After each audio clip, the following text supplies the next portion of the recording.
Welcome back to another video. I thought we would talk about this problem. It's a pretty cool problem to demonstrate how one should approach problems relating to friction. And it also will help to give you an idea of how to think about friction and really what happens at a microscopic level.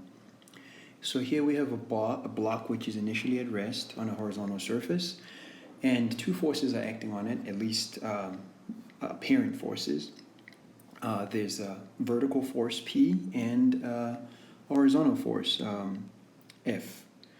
And we're told that the surface is not frictionless, primarily because we're given the coefficients of friction, both for the static and for the kinetic situation.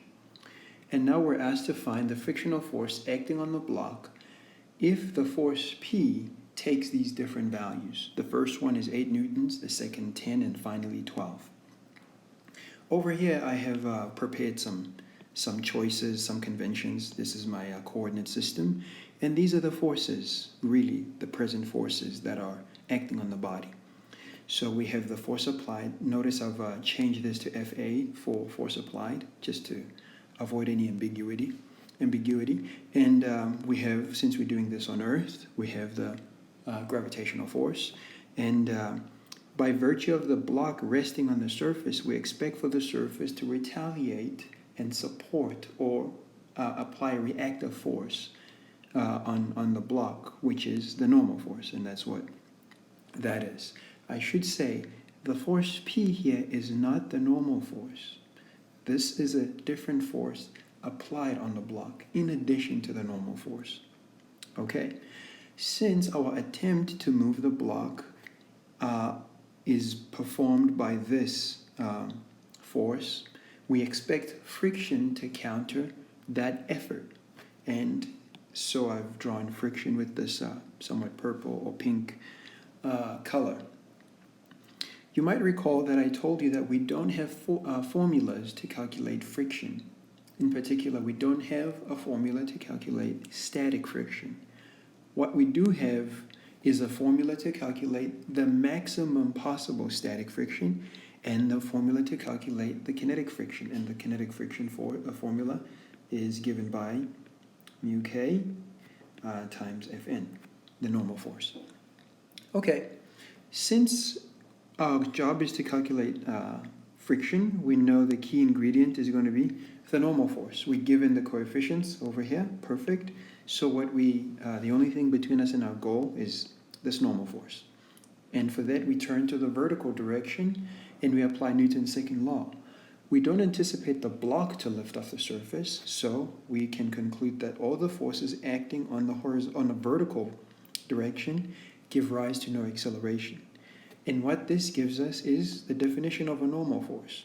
The normal force is simply the difference of the gravitational force and the force applied, P, force P, which then leads us to the point that the maximum possible friction is going to be given by that. That is nothing more than just substituting Fn over here, and we get that. Now, we need to determine what kind of friction are we involved with before we calculate. Because if it's kinetic friction, we have a formula, but if it's static friction, we need to determine that friction. So first, what kind of friction are we involved with, and then calculate that friction. In order to determine whether what type of friction we're involved with, we first need to determine whether the object is in motion. It is initially at rest, but now a force is being applied. We need to determine, does this force cause our object to enter motion? In order for this force to cause our object to move, it needs to overcome the maximum possible static friction.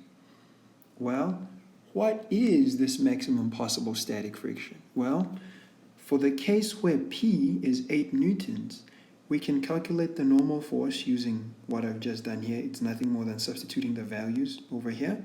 And the maximum possible friction in this case is 6.6 newtons. Now the question is, does our effort overcome this 6.6 Newton? Well, according to this, our effort is 6 newtons, and the maximum possible friction is 6.6. Then we conclude that the maximum possible friction is larger than our efforts applied. Then we conclude that the block does not move.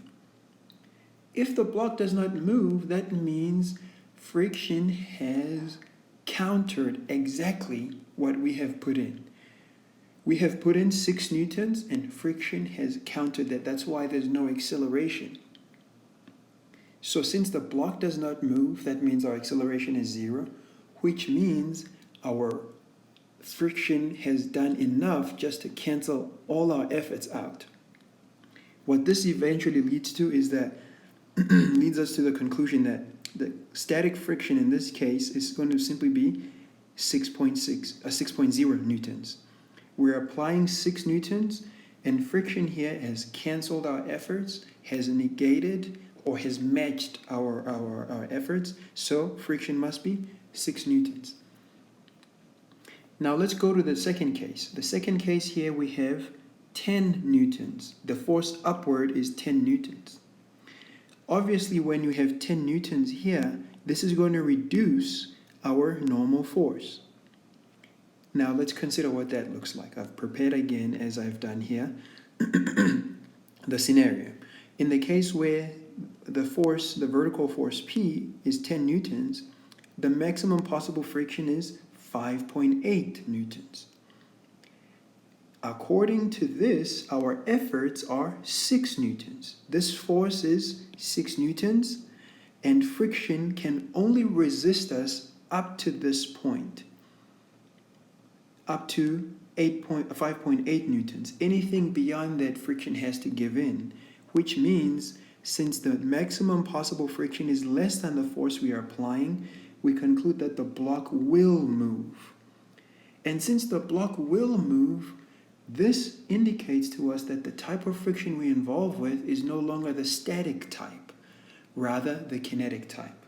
But we do have a formula to calculate the kinetic type, and that's given by that.